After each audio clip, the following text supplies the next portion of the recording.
Diego Afonso, ele que é o diretor da QX3, e no caso que é uma empresa de soluções digitais. No caso eu gostaria de saber se você acha se há alguma chance de sites extremamente famosos, tais como o YouTube, o Google, o Wikipedia, eles em um futuro próximo eles se tornarem defasados. Assim, a gente vendo a evolução do que era a internet há 20 anos atrás e o que era altamente moderno há 20 anos e hoje o que não é óbvio que isso é uma possibilidade grande. Essas ferramentas que surgiram há 5, 7 anos atrás, você vê, o Facebook existe de fato para a gente há uns 3, 4 anos, bem utilizado, né?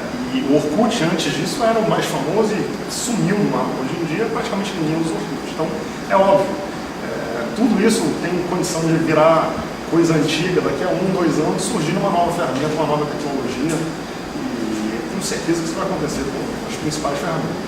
Tá, ok. E no caso, você acha que há de fato alguma alternativa viável para filtrar essa avalanche de informações em exabytes?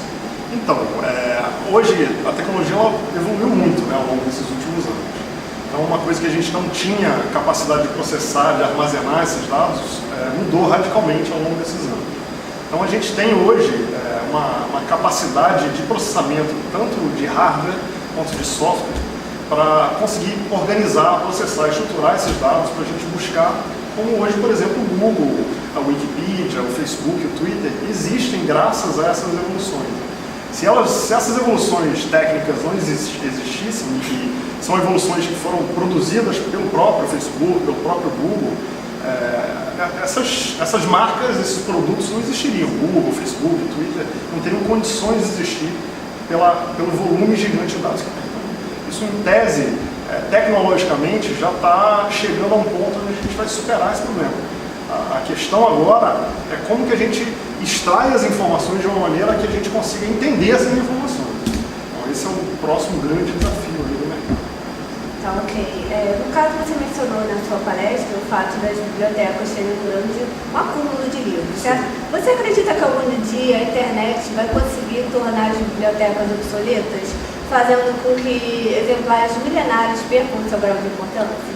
Assim, não vão perder o grau de importância porque são coisas históricas, né? Enciclopédias, livros, etc. São, enfim, livros históricos de milhares de anos encontrados, são guardados hoje em museus e tudo mais. Eu acho que é óbvio que pelo volume de crescimento de dados, de informação, fica inviável você armazenar isso em formato de livro.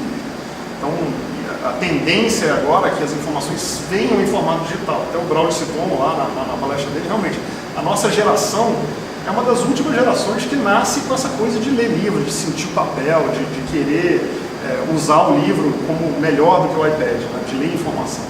Isso está mudando. As novas gerações hoje já leem no iPad direto e nem gostam de pegar o livro, até porque o iPad você pode comentar, pode marcar texto de uma maneira fácil. Então, de fato, acho que a produção de livros tende a cair. A própria Amazon já divulgou recentemente, acho que 1 ou 2 anos atrás, que a venda de livros pelo Kindle já superou a venda de livros de papel. Então a tendência vai diminuir a quantidade de livros impressos. Agora, se vai deixar de ter valor o passado, acho que não. Acho que a gente vai ter isso como coisas históricas, como acesso lá a dados, informações e realmente um elemento histórico da nossa sociedade. Ok. Você mencionou na sua palestra sobre os dados anônimos das pessoas. No caso, então, qual a finalidade exatamente da liberação desses dados? Você acredita que existe alguma maneira de manter algum nível de privacidade ou ninguém está imune a isso? Então, é uma pergunta complicada de responder. Primeiro, a finalidade, né? A ideia dos governos, das empresas, ao liberar essas informações, é fornecer um volume de dados que é o que a gente chama de Big Data, essa massa de dados gigantesca, diversas fontes diferentes, para que pesquisadores e outras empresas possam analisar essa massa gigantesca de dados e chegar a soluções de problemas que são seculares, então de doenças, de análises da sociedade, análises financeiras e tudo mais. Então, a ideia dessa liberação de dados anônimos é que se dê ao mercado, aos pesquisadores, uma massa de dados suficientemente grande para que eles possam analisar soluções de problemas que vêm acontecendo ao longo do tempo. O grande problema disso é que com o desenvolvimento da tecnologia, das ferramentas, cruzar esses dados tem se tornado cada vez mais fácil.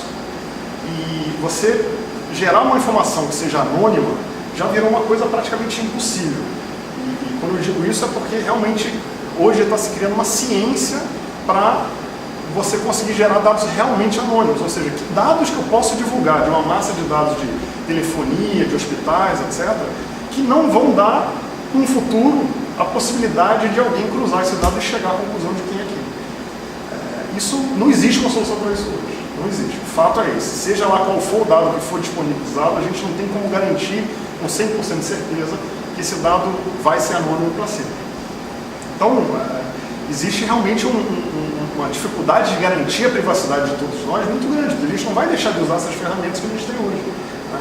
Acho que o que existe é uma luta política de vários órgãos internacionais que eles têm tentado justamente combater essa liberação de dados anônimos dessa maneira como tem sido feito indiscriminadamente, com a maioria dos dados ali e pouquíssimas coisas que impeçam de fato você descobrir quem é a pessoa. Tá ok, então, Rodrigo, muito obrigada pela sua participação. Eu que agradeço.